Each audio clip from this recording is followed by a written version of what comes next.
गुरु रू प्यारी साध संगत जी, वाहिगुरु जी का खालसा वाहिगुरु जी की फतेह।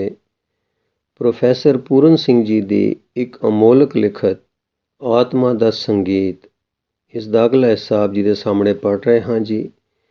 ਲੜੀ ਨੂੰ ਜੋੜਨ ਲਈ ਪਿਛਲੇ ਹਿੱਸੇ ਨੂੰ ਪੜ੍ਹਨ ਦੀ ਕਿਰਪਾਲਤਾ ਕਰਨੀ ਜੀ। ਭਾਵੇਂ ਉਹ ਧਰਮ ਦਾ ਖੇਤਰ ਹੋਵੇ ਜਾਂ ਗਿਆਨ ਦਾ ਮੰਡਲ, ਤੁਸੀਂ ਸਭ ਤੋਂ ਪਹਿਲਾਂ ਇਨਸਾਨ ਜਾਂ ਕੁਦਰਤੀ ਮਨੁੱਖ ਬਣੋ। ਪਸ਼ੂਆਂ ਸਮਾਨ ਸਾਦਾ ਬਣੋ, ਉਹਨਾਂ ਵਾਂਗ ਹੀ ਸਿੱਧੇ ਸਾਦੇ ਤੇ ਭੋਲੇ ਭਾਲੇ। ਖੁਸ਼ੀ ਅਤੇ ਭੋਲੇਪਣ ਵਿੱਚ ਲੇਲੇ ਕੁੱਦਦੇ ਫਿਰਦੇ ਹਨ, ਹਰਨੋਟੇ ਜੋਖੋਂ ਉਠਾ ਲੈਂਦੇ ਹਨ ਅਤੇ ਆਪਣੀ ਚੋਗ ਦੀ ਚੋਣ ਲਈ ਦੁੜੰਗੇ ਮਾਰਨ ਨੂੰ ਵੀ ਨਿਰਛਲਤਾ ਜਾਣਦੇ ਹਨ। ਤੁਹਾਡੇ ਕੋਲ ਵੀ ਆਪਣੀ ਸਾਰੀ ਬਾਦਸ਼ਾਹਤ ਹੈ, ਤੁਹਾਡੀ ਸ਼ਾਨ ਲਈ ਹੋਰ ਕਿਸ ਚੀਜ਼ ਦੀ ਲੋੜ ਹੈ? ਫਿਰ ਵੀ ਤੁਸੀਂ ਲੇਲੇ ਨੂੰ ਮਾਰ ਦਿੰਦੇ ਹੋ, ਪਰ ਮੌਤ ਤੁਹਾਨੂੰ ਆਪ ਸਾਂਭ ਲੈਂਦੀ ਹੈ। ਜੋ ਕੁਝ ਵੀ ਇੱਥੇ ਬੀਤਦਾ ਹੈ ਸਭ ਸੁੰਦਰ ਹੈ, ਪਰ ਪਰਲੋਕ ਵਿੱਚ ਸਭ ਕੁਝ ਸਦੀਵੀ ਰਹਿਣ ਵਾਲਾ ਹੈ। ਬੀਤ ਚੁੱਕੇ ਆਪਣੇ ਪੂਰਵਜਾਂ ਦੇ ਵਹਿਮਾਂ ਭਰਮਾਂ ਨਾਲ ਜੁੜੇ ਰਹਿਣ ਦਾ ਕੋਈ ਲਾਭ ਨਹੀਂ ਹੈ। ਇਹ ਤਾਂ ਯੁੱਗਾਂ ਪੁਰਾਣੇ ਅਧਸੜੇ ਉੱਲੀ ਲੱਗੇ ਵਿਸ਼ਵਾਸ ਹਨ।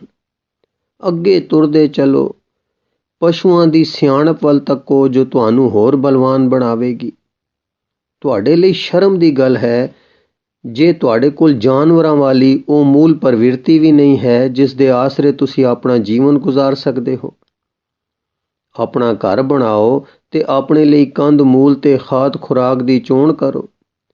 ਇੱਥੋਂ ਤੱਕ ਕਿ ਜੰਗਲੀ ਜੀਵ ਵੀ ਨਿਪਟ ਸਰੀਰਕ ਜੀਵਨ ਨਹੀਂ ਜੀਵਦੇ।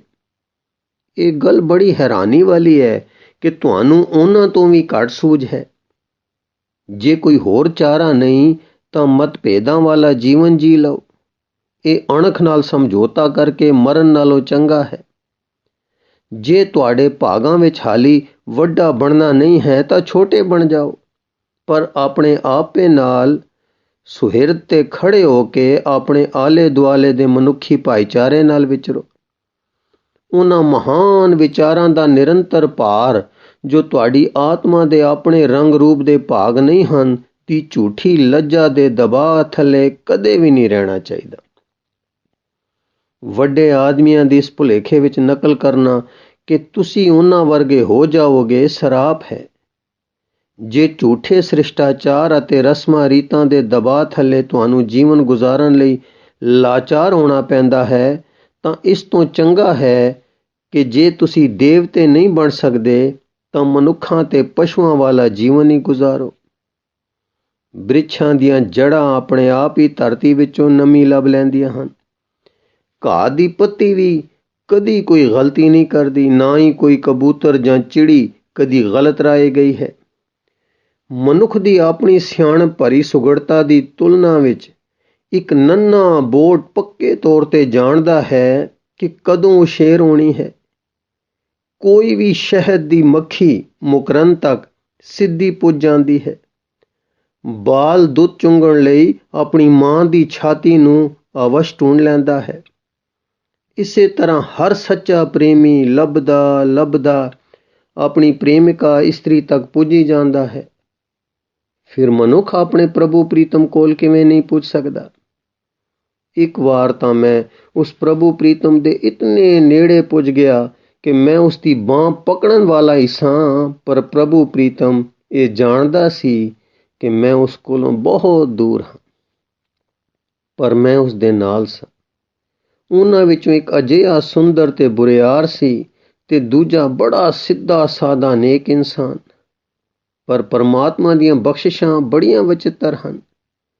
ਇਹ ਅਚਨਚੇਤ ਹੀ ਭਲੇ ਅਤੇ ਬੁਰੇ ਉੱਤੇ ਆਪਣੀ ਮਿਹਰ ਕਰ ਦਿੰਦੀਆਂ ਹਨ ਅਤੇ ਉਸ ਦੀਆਂ ਬਖਸ਼ਿਸ਼ਾਂ ਇਤਨੀਆਂ ਅਨੰਤ ਤੇ ਦਿਆਲੂ ਹਨ ਕਿ ਕੋਈ ਵੀ ਇਹਨਾਂ ਦੀ ਠੀਕ ਗਿਣਤੀ ਮਿਣਤੀ ਨਹੀਂ ਕਰ ਸਕਦਾ। ਇਸ ਲਈ ਕੁਦਰਤ ਅਨੁਸਾਰ ਚਲੋ ਤੇ ਆਪਣੇ ਆਪ ਨੂੰ ਖੁਸ਼ੀ ਤੇ ਗਮੀ ਦੀਆਂ ਮੂਕ ਪੀੜਾਂ ਦੇ ਹਵਾਲੇ ਇੰਜ ਕਰ ਦਿਓ ਜਿਵੇਂ ਪੰਛੀ ਅਜਿਹਾ ਕਰਦੇ ਹਨ।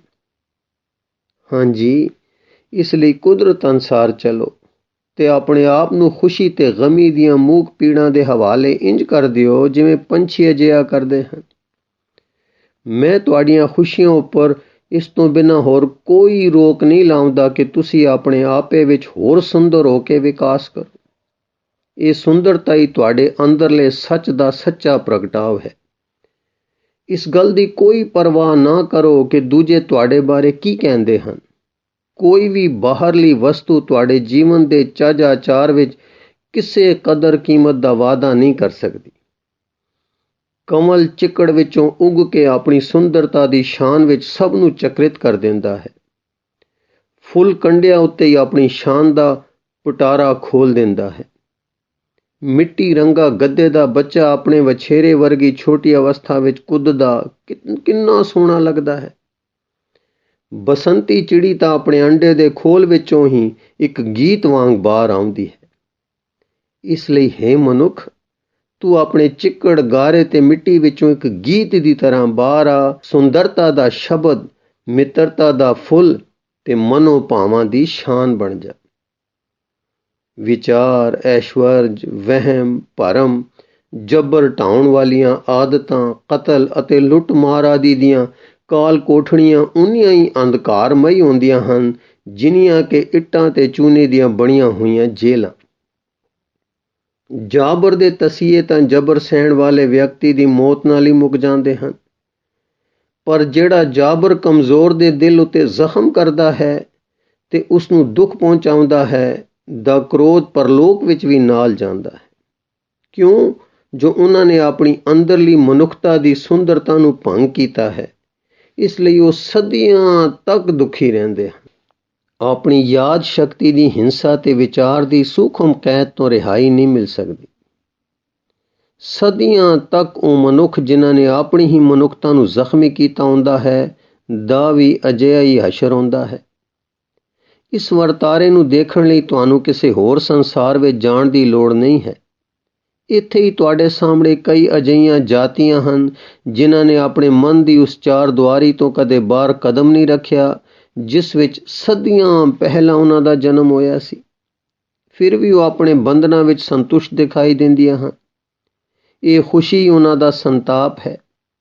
ਇਸ ਇਖਲਾਕੀ ਮੌਤ ਦਾ ਇੱਕ ਕਿੱਡਾ ਵੱਡਾ ਦੁਖਾਂਤ ਹੈ ਜਿਸ ਨੇ ਦੁੱਖ ਨੂੰ ਅਨੁਭਵ ਕਰਨ ਲਈ ਵੀ ਉਹਨਾਂ ਦੀਆਂ ਭਾਵਨਾਵਾਂ ਨੂੰ ਸੁੰਨ ਕਰ ਛੱਡਿਆ ਹੈ। ਉੱਠੋ ਤੇ ਇਹਨਾਂ ਕਾਲ ਕੋਠੜੀ ਦੀਆਂ ਕੰਧਾਂ ਨੂੰ ਤੋੜ ਦਿਓ। ਸਭ ਤੋਂ ਅਰੋਗ ਵਿਚਾਰ ਵੀ ਸੰਤਾਪ ਬਣ ਜਾਂਦਾ ਹੈ ਜੇ ਉਹ ਇਸ ਤਰ੍ਹਾਂ ਪਰਵਾਜ਼ ਨਹੀਂ ਕਰਦਾ।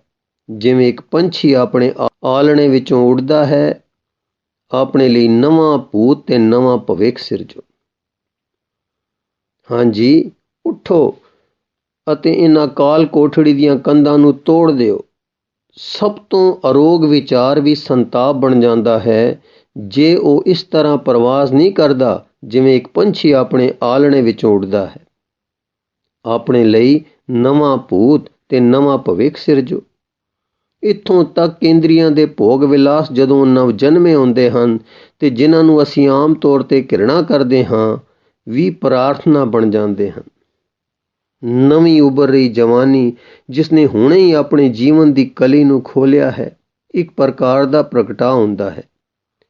ਅਜੇ ਨਵਜਾਤ ਆਨੰਦ ਮੰਗਲ ਨਾਲ ਸੰਪਰਕ ਤੁਹਾਨੂੰ ਫਰਿਸ਼ਤੇ ਹਾਰ ਬਣਾ ਦਿੰਦਾ ਹੈ, ਪਰ ਇਹ ਸਭ ਤੁਹਾਡੇ ਲਈ ਨਵੀਆਂ ਜ਼ੰਜੀਰਾਂ ਘੜ ਰਹੇ ਹੁੰਦੇ ਹਨ ਤੇ ਤੁਹਾਨੂੰ ਅਜੇ ਕੈਦਖਾਨਿਆਂ ਵਿੱਚ ਬੰਦ ਕਰ ਦਿੰਦੇ ਹਨ ਜੋ ਭੂਤਾਂ ਤੇ ਰੂਹਾਂ ਦੀ ਪਕੜ ਤੋਂ ਭੈੜੀਆਂ ਹੁੰਦੀਆਂ ਹਨ। ਤੁਹਾਡੀਆਂ ਅੱਖਾਂ ਕਿਵੇਂ ਚੋਰਾਂ ਵਾਂਗ ਸ਼ਿਕਾਰ ਢੂੰਡਦੀਆਂ ਹਨ ਤੇ ਤੁਸੀਂ ਉਹਨਾਂ ਜੁਆਰੀਆਂ ਵਾਂਗ ਕਰੂਪ ਹੁੰਦੇ ਜਾਂਦੇ ਹੋ ਜਿਨ੍ਹਾਂ ਨੇ ਆਪਣਾ ਸਭ ਕੁਝ ਲੁਟਾ ਕੇ ਹੁਣ ਆਪਣੇ ਚਰਿੱਤਰ ਨੂੰ ਨੰਗੀ ਕਠੋਰਤਾ ਦਾ ਰੂਪ ਦੇ ਦਿੱਤਾ ਹੈ ਤੇ ਹੁਣ ਉਸ ਨਰਕ ਵਿੱਚ ਜਾ ਪੁੱਜੇ ਹਨ ਜਿੱਥੇ ਨਰਕ ਦੇ ਭਾਂਬੜ ਬਲ ਰਹੇ ਹਨ ਤੇ ਰੂਹਾਂ ਹਾਹਾਕਾਰ ਤੇ ਪੁਕਾਰ ਕਰ ਰਹੀਆਂ ਹਨ। ਇਸ ਲਈ ਸਭ ਦੁੱਖਾਂ ਤੇ ਸੁੱਖਾਂ ਦਾ ਫਲ ਸੁੰਦਰ ਹੋਣ ਵਿੱਚ ਹੈ ਤੇ ਸੁਤੰਤਰਤਾ ਦਾ ਪ੍ਰਮਾਣ ਜਾਂ ਮੁੱਲ ਇਸ ਗੱਲ ਵਿੱਚ ਹੈ ਕਿ ਤੁਸੀਂ ਹੋਰ ਚੇਤਨ ਜੀਵਾਂ ਨਾਲ ਕਿੰਨੀ ਦਇਆ, ਪ੍ਰੇਮ ਤੇ ਹਮਦਰਦੀ ਨਾਲ ਪੇਸ਼ ਆਉਂਦੇ ਹੋ। ਪ੍ਰਾਰਥਨਾ ਤਾਂ ਇੱਕ ਰਸਮੀ ਤੇ ਨੀਰਸ ਜਿਹੀ ਗੱਲ ਹੈ, ਪਰ ਤੁਹਾਡੀ ਆਪਣੇ ਆਪੇ ਪ੍ਰਤੀ ਕੀਤੀ ਗਈ ਪੂਜਾ ਦਾ ਕੀ ਹਾਲ ਹੈ? ਕੀ ਇਹ ਸਭ ਤੋਂ ਵੱਡਾ ਵਹਿਮ ਭਰਮ ਨਹੀਂ ਹੈ ਕਿ ਅਸੀਂ ਵਿਅਰਥ ਹੀ ਖਾਣ ਪੀਣ ਤੇ ਆਨੰਦ ਮੰਗਲ ਵਿੱਚ ਆਪਣਾ ਜੀਵਨ ਗੁਜ਼ਾਰ ਦਈਏ? ਤੁਹਾਡੇ ਇਹਨਾਂ ਭੋਗ ਵਿਲਾਸਾਂ ਦੀ ਨਿਰਾਰਥਕਤਾ ਦਾ ਫਲ ਮਨੁੱਖੀ ਮੁਸੀਬਤਾਂ ਤੋਂ ਵੀ ਵਧੇਰੇ ਦੁਖਦਾਈ ਹੁੰਦਾ ਹੈ। ਇਸ ਦਾ ਅੰਤ ਪੂਰੀ ਤਰ੍ਹਾਂ ਮਾਰ ਮੁਕਾਉਣ ਵਾਲਾ ਤੇ ਰੂਹ ਦੀ ਮੌਤ ਵਿੱਚ ਹੁੰਦਾ ਹੈ। ਪਰ ਦੂਜੇ ਬੰਨੇ ਮਨੁੱਖੀ ਮੁਸੀਬਤਾਂ ਦੀ ਹਾਲਤ ਵਿੱਚ ਇਸ ਤੋਂ ਪ੍ਰਾਰਥਨਾ ਦੇ ਰੂਪ ਵਿੱਚ ਮੁਕਤੀ ਮਿਲ ਜਾਂਦੀ ਹੈ। ਨਵੀਂ ਆਸ ਜਾਗ ਪੈਂਦੀ ਹੈ ਤੇ ਮਨੁੱਖ ਦੀ ਨਵ ਘਾੜਤ ਇਸ ਤਰ੍ਹਾਂ ਹੋ ਜਾਂਦੀ ਹੈ ਜਿਵੇਂ ਉਹ ਨਵੇਂ ਸਿਰਿਓਂ ਰਚਿਆ ਗਿਆ ਹੋਵੇ। ਆਪਣੇ ਪ੍ਰਤੀ ਅਰੁਚੀ ਤੇ ਲਾਪਰਵਾਹੀ ਤੇ ਦੂਜਿਆਂ ਸਭਨਾਂ ਉੱਤੇ ਉਂਗਲਾਂ ਚੁੱਕਣਾ ਬੜਾ ਖਤਰਨਾਕ ਹੁੰਦਾ ਹੈ। ਤੁਹਾਡੇ ਜ਼ੁਲਮ ਦੇ ਸ਼ਿਕਾਰ ਹੋਏ ਵਿਅਕਤੀ ਨੂੰ ਤਾਂ ਇਵਜ਼ਾਨਾ ਉਸ ਦੀ ਮੌਤ ਪਿੱਛੋਂ ਮਿਲ ਜਾਵੇਗਾ, ਪਰ ਤੁਹਾਡੀ ਕੀ ਹਾਲਤ ਹੋਵੇਗੀ? ਤੁਹਾਡੀ ਆਤਮਾ ਦਾ ਸੰਪੂਰਨ ਨਾਸ਼। ਹਾਂਜੀ, ਆਪਣੇ ਪ੍ਰਤੀ ਅਰੁਚੀ ਤੇ ਲਾਪਰਵਾਹੀ ਤੇ ਦੂਜਿਆਂ ਸਭਨਾਂ ਉੱਤੇ ਉਂਗਲਾਂ ਚੁੱਕਣਾ ਬੜਾ ਖਤਰਨਾਕ ਹੁੰਦਾ ਹੈ। ਤੁਹਾਡੇ ਜ਼ੁਲਮ ਦੇ ਸ਼ਿਕਾਰ ਹੋਏ ਵਿਅਕਤੀ ਨੂੰ ਤਾਂ ਇਵਜ਼ਾਨਾ ਉਸ ਦੀ ਮੌਤ ਪਿੱਛੋਂ ਮਿਲ ਜਾਵੇਗਾ, ਪਰ ਤੁਹਾਡੀ ਕੀ ਹਾਲਤ ਹੋਵੇਗੀ? ਤੁਹਾਡੀ ਆਤਮਾ ਦਾ ਸੰਪੂਰਨ ਨਾਸ਼। ਹੋਰਨਾਂ ਦੇ ਤੁਹਾਡੇ ਸਨਮੁਖ ਕੀਤੇ ਸੱਚ ਬਾਰੇ ਕੀਤੇ ਗਏ ਐਲਾਨ ਤੁਹਾਨੂੰ ਪ੍ਰਵਾਨ ਨਹੀਂ ਹੋ ਸਕਦੇ। ਇਸ ਲਈ ਤੁਸੀਂ ਆਪਣੇ ਆਪੇ ਦੀ ਸੁੰਦਰਤਾ ਦਾ ਆਪਣੇ ਪ੍ਰਤੀ ਆਪ ਐਲਾਨ ਕਰੋ ਅਤੇ ਆਪਣੇ ਹੀ ਸਹੇੜੇ ਹੋਏ ਦੁੱਖਾਂ ਸੁੱਖਾਂ ਦੀ ਕੈਦ ਤੋਂ ਆਪਣੇ ਆਪ ਨੂੰ ਸੁਤੰਤਰ ਕਰੋ। ਕਿਸੇ ਹੋਰ ਨੇ ਤੁਹਾਡੇ ਲਈ ਇਹ ਕਾਲ ਕੋਠੜੀਆਂ ਨਹੀਂ ਬਣਾਈਆਂ, ਅਤੇ ਜੇ ਮੈਂ ਵੀ ਆਪ ਆ ਕੇ ਤੁਹਾਡੀ ਖਾਤਰ ਇਹਨਾਂ ਨੂੰ ਤੋੜ ਦੇਵਾਂ ਤਾਂ ਉਸ ਦਾ ਵੀ ਕੀ ਲਾਭ ਹੋ ਸਕਦਾ ਹੈ? ਮੁੱਖ ਗੱਲ ਤਾਂ ਇਹ ਹੈ ਕਿ ਤੁਹਾਨੂੰ ਖੁੱਲ੍ਹੀ ਹਵਾ ਦੀ ਸੁਤੰਤਰਤਾ ਦਾ ਅਹਿਸਾਸ ਹੋਣਾ ਚਾਹੀਦਾ ਹੈ। ਜਿੰਨਾ ਚਿਰ ਇਹ ਨਹੀਂ ਹੁੰਦਾ, ਤੁਸੀਂ ਕੀੜੇ ਕਿਰਮਾਂ ਵਾਂਗ ਫਿਰ ਆਪਣੀਆਂ ਕਾਲ ਕੋਠੜੀਆਂ ਬਣਾ ਲਓਗੇ। ਤਾਂ ਫਿਰ ਆਪ ਸੁਤੰਤਰ ਹੋਣ ਲਈ ਚੁਣੋ ਤੇ ਗੁਰੂ ਜੀ ਦੀਆਂ ਭਲਾਈਆਂ ਨੂੰ ਇਕੱਤਰ ਕਰਨ ਲਈ ਕੁਝ ਕਾਲ ਲਓ। ਫਿਰ ਦੁਹਰਾ ਦੇਈਏ, ਕਿਸੇ ਹੋਰ ਨੇ ਤੁਹਾਡੇ ਇਹ ਇਹ ਕਾਲ ਕੋਠੜੀਆਂ ਨਹੀਂ ਬਣਾਈਆਂ, ਅਤੇ ਜੇ ਮੈਂ ਵੀ ਆਪ ਆ ਕੇ ਤੁਹਾਡੀ ਖਾਤਰ ਇਹਨਾਂ ਨੂੰ ਤੋੜ ਦੇਵਾਂ ਤਾਂ ਉਸ ਦਾ ਵੀ ਕੀ ਲਾਭ ਹੋ ਸਕਦਾ ਹੈ? ਮੁੱਖ ਗੱਲ ਤਾਂ ਇਹ ਹੈ ਕਿ ਤੁਹਾਨੂੰ ਖੁੱਲ੍ਹੀ ਹਵਾ ਦੀ ਸੁਤੰਤਰਤਾ ਦਾ ਅਹਿਸਾਸ ਹੋਣਾ ਚਾਹੀਦਾ ਹੈ। ਜਿੰਨਾ ਚਿਰ ਇਹ ਨਹੀਂ ਹੁੰਦਾ, ਤੁਸੀਂ ਕੀੜੇ ਕਿਰਮਾਂ ਵਾਂਗ ਫਿਰ ਆਪਣੀਆਂ ਕਾਲ ਕੋਠੜੀਆਂ ਬਣਾ ਲਵੋਗੇ। ਤਾਂ ਫਿਰ ਆਪ ਸੁਤੰਤਰ ਹੋਣ ਲਈ ਚੁਣੋ ਅਤੇ ਗੁਰੂ ਜੀ ਦੀਆਂ ਭਲਾਈਆਂ ਨੂੰ ਇਕੱਤਰ ਕਰਨ ਲਈ ਕੁਝ ਕਾਲ ਲਓ। ਜਿਵੇਂ ਮੈਂ ਤੁਹਾਡੇ ਲਈ ਉਹਨਾਂ ਸੁੱਖਾਂ ਦੀ ਇੱਛਾ ਨਹੀਂ ਰੱਖਦਾ ਜੋ ਤੁਹਾਨੂੰ ਸੁਤੰਤਰ ਨਹੀਂ ਕਰਦੇ, ਤਿਵੇਂ ਹੀ ਮੈਂ ਤੁਹਾਡੇ ਲਈ ਉਹ ਦੁੱਖ ਨਹੀਂ ਚਾਹੁੰਦਾ ਜੋ ਤੁਹਾਨੂੰ ਸੁਤੰਤਰਤਾ ਵੱਲ ਨਹੀਂ ਲੈ ਕੇ ਜਾਂਦੇ। ਮੈਂ ਤਾਂ ਦ્વੈਤ ਮੁਖੀ ਹਾਂ। ਇਹ ਸਭ ਚੀਜ਼ਾਂ ਮਾਨਸਿਕ ਤੌਰ ਤੇ ਨਾ ਕਰਨ ਯੋਗ ਹਨ। ਜੇ ਅਦਵੈਤ ਦੇ ਬਾਵਜੂਦ ਵੀ ਤੁਸੀਂ ਆਪਣੇ ਆਪ ਨੂੰ ਭਾਵਨਾਵਾਂ, ਸਵਾਰਥ ਤੇ ਪਰਮਾਤਮਾ ਦੀ ਰਜ਼ਾ ਨੂੰ ਪ੍ਰਵਾਨ ਕਰਨ ਅਰਥਾਤ ਭਾਣਾ ਮੰਨਣ ਨੂੰ ਪ੍ਰਵਾਨ ਕਰਕੇ ਆਪਣੇ ਅੰਤःਕਰਨ ਨੂੰ ਸਾਫ਼ ਕਰਕੇ ਨਹੀਂ ਧੋਤਾ, ਤਾਂ ਇਹ ਠੀਕ ਨਹੀਂ ਹੈ। ਤੁਹਾਨੂੰ ਆਪਣੇ ਅੰਤःਕਰਨ ਵਿੱਚ ਕਰਤਾਰ ਦੀ ਹੋਣ ਦਾ ਅਹਿਸਾਸ ਹੱਡ ਮਾਸ ਦੇ ਯਥਾਰਥ ਦੀ ਨਿਆਈ ਹੋਣਾ ਚਾਹੀਦਾ ਹੈ, ਅਤੇ ਫਲਸਰੂਪ ਇਸ ਦੁਆਰਾ ਮਨੁੱਖ, ਪਸ਼ੂ, ਪੰਛੀ ਸਭ ਨਾਲ ਤੁਹਾਡੀ ਸਾਂਝ ਉਤਪੰਨ ਹੋਣੀ ਚਾਹੀਦੀ ਹੈ। ਅਜਿਹੀਆਂ ਸ਼ਕਤੀਆਂ ਕਾਰਜਸ਼ੀਲ ਹਨ ਜੋ ਤੁਹਾਨੂੰ ਮਨੁੱਖ ਬਣਾਉਂਦੀਆਂ ਹਨ, ਪ੍ਰਭੂ ਪ੍ਰੀਤਮ ਨਾਲ ਜੋੜਦੀਆਂ ਤੇ ਸੁਤੰਤਰਤਾ ਪ੍ਰਦਾਨ ਕਰਦੀਆਂ ਹਨ। ਦੂਜੇ ਬੰਨੇ ਉਹ ਸ਼ਕਤੀਆਂ ਕਰਮਸ਼ੀਲ ਹਨ ਜੋ ਆਤਮਾ ਦਾ ਵਿਨਾਸ਼ ਕਰਦੀਆਂ ਹਨ। ਦੋਵੇਂ ਹੀ ਆਪਣੇ ਆਪ ਨੂੰ ਵੱਡਾ ਸਿੱਧ ਕਰਨ ਲਈ ਸੰਘਰਸ਼ ਕਰ ਰਹੀਆਂ ਹਨ। ਇੱਕ ਤਾਂ ਆਤਮਾ ਨੂੰ ਬਣਾਉਣ ਵਾਲੀ ਹੈ, ਦੂਜੀ ਨਸ਼ਟ ਕਰਨ ਵਾਲੀ।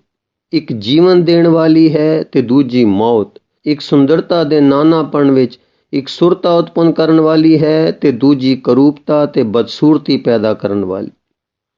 ਮੈਂ ਤਾਂ ਆਤਮਾ ਦੀ ਭੌਤਿਕਤਾ ਦੀ ਰੱਖਿਆ ਕਰਨ ਵਾਲਾ ਹਾਂ ਜੋ ਸਰੀਰ ਦੀ ਭੌਤਿਕ ਸੁੰਦਰਤਾ ਨੂੰ ਵੀ ਸੁਰੱਖਿਅਤ ਕਰਦੀ ਹੈ। ਮੈਂ ਤਾਂ ਸਹਿੰਸਰ ਦੈਵੀ ਰੂਪਾਂ ਨੂੰ ਪਿਆਰ ਕਰਦਾ ਹਾਂ। ਇਸ ਲਈ ਜਗਿਆਸੂਓ, ਉਠੋ ਤੇ ਉਹਨਾਂ ਸ਼ਕਤੀਆਂ ਵਿਰੁੱਧ ਲੜਨ ਲਈ ਕਮਰ ਕੱਸੇ ਕਰ ਲਓ ਜੋ ਤੁਹਾਨੂੰ ਸੁੰਨ ਕਰਨ ਤੇ ਤੁਲੀਆਂ ਹੋਈਆਂ ਹਨ, ਅਤੇ ਆਪਣੇ ਆਪ ਨੂੰ ਸੈਨਿਕਾਂ ਦੀ ਤਰ੍ਹਾਂ ਸ਼ਸਤਰਬੱਧ ਕਰਕੇ ਪਰਮਾਤਮਾ, ਸੁਤੰਤਰਤਾ ਤੇ ਸੁੰਦਰਤਾ ਲਈ ਜੰਗ ਕਰੋ। ਮੈਂ ਉਹ ਸ਼ਬਦ ਦੀ ਖਾਤਰ ਆਪਣਾ ਸਾਰਾ ਆਦਰਸ਼ਵਾਦ ਕੁਰਬਾਨ ਕਰ ਦੇਵਾਂਗਾ ਜਿਸ ਦੁਆਰਾ ਬਾਲ ਸਰੂਪ ਰੱਬ ਦੀ ਰੱਖਿਆ ਹੋ ਸਕਦੀ ਹੈ। ਮੈਂ ਆਪਣੇ ਸਾਰੇ ਯਥਾਰਥਵਾਦ ਨੂੰ ਉਸ ਸੁਪਨੇ ਦੀ ਖਾਤਰ ਵਾਰ ਸਕਦਾ ਹਾਂ, ਜਿਸ ਸੁਪਨੇ ਦਾ ਮਧੁਰ ਸੰਗੀਤ ਲੋਕਾਂ ਦੀ ਆਤਮਾ ਵਿੱਚ ਸਿੱਧਾ ਉਤਰ ਜਾਂਦਾ ਹੈ ਤੇ ਉਹਨਾਂ ਨੂੰ ਸਿੱਧੀ ਸਾਦੀ ਮਨੁੱਖਤਾ ਦੀਆਂ ਭਾਵਨਾਵਾਂ ਤੇ ਦੁੱਖਾਂ ਦੀ ਅਸਲੀਅਤ ਤੋਂ ਜਾਣੂ ਕਰਾਉਂਦਾ ਹੈ। ਜੇ ਉਸ ਆਦਰਸ਼ ਪ੍ਰਭੂ ਅਰਥਾਤ ਸੁੰਦਰ ਮਨੁੱਖ ਦਾ ਚਿੱਤਰ ਪ੍ਰਕਾਸ਼ ਤੇ ਹਨੇਰੇ, ਪੁੰਨ ਤੇ ਪਾਪ ਦੀ ਦੁਐਤ ਮੁਖੀ ਹੋਣ ਤੋਂ ਬਿਨਾਂ ਸੰਪੂਰਨ ਨਹੀਂ ਹੋ ਸਕਦਾ, ਤਾਂ ਫਿਰ ਮੇਰੇ ਕੋਲੋਂ ਆਤਮਿਕ ਅਨੁਭੂਤੀ ਦਾ ਦਾਰਸ਼ਨਿਕ ਸੰਕਲਪ ਤੇ ਉਸ ਨਾਲ ਸੰਬੰਧਿਤ ਸਾਰੇ ਜੰਤਰ ਪਰੇ ਹਟਾ ਦਿਓ। ਜਿਸ ਇਕਰੂਪਤਾ ਨਾਲ ਮੇਰਾ ਸੰਬੰਧ ਹੈ, ਉਹ ਇਸ ਸੰਸਾਰ ਵਿੱਚ ਵਸਤੂਆਂ ਨੂੰ ਵਧੇਰੇ ਸੁੰਦਰ ਰੂਪ ਦੇਣ ਵਾਲੀ ਹੈ। ਇੱਥੇ ਮੇਰਾ ਦ੍ਰਿਸ਼ਟੀਕੋਣ ਭਾਵੇਂ ਦਾਰਸ਼ਨਿਕ ਨਹੀਂ ਹੈ, ਪਰ ਕੀ ਤੁਹਾਨੂੰ ਯਕੀਨ ਹੈ ਕਿ ਜੀਵਨ ਦਾ ਸੰਚਾਲਨ ਤੁਹਾਡੇ ਦੱਸੇ ਦਾਰਸ਼ਨਿਕ ਸਿਧਾਂਤਾਂ ਅਨੁਸਾਰ ਹੋ ਰਿਹਾ ਹੈ? ਮੇਰੇ ਲਈ ਆਪਣੇ ਆਪ ਵਿੱਚ ਕੋਈ ਵੀ ਚੀਜ਼ ਭਲੀ ਜਾਂ ਬੁਰੀ ਨਹੀਂ ਹੈ। ਇਹ ਤਾਂ ਵਿਸ਼ੇ ਵਸਤੂ ਦੀਆਂ ਰੇਖਾਵਾਂ ਅਤੇ ਪ੍ਰਸਥਿਤੀਆਂ ਦੇ ਸਥਿਤੀ ਗਿਆਨ ਤੇ ਢਾਂਚੇ ਉੱਤੇ ਨਿਰਭਰ ਕਰਦਾ ਹੈ ਕਿ ਭਲਾ ਤੇ ਬੁਰਾ ਕੀ ਹੋ ਸਕਦਾ ਹੈ। ਕਦੀ ਮੈਂ ਤਲਵਾਰ ਦੀ ਵਰਤੋਂ ਨੂੰ ਵਰਦਾਨ ਸਮਝਦਾ ਹਾਂ ਤੇ ਫਿਰ ਕਿਸੇ ਹੋਰ ਸਮੇਂ ਇਸ ਦੀ ਵਰਤੋਂ ਨੂੰ ਵੱਡਾ ਸਰਾਪ।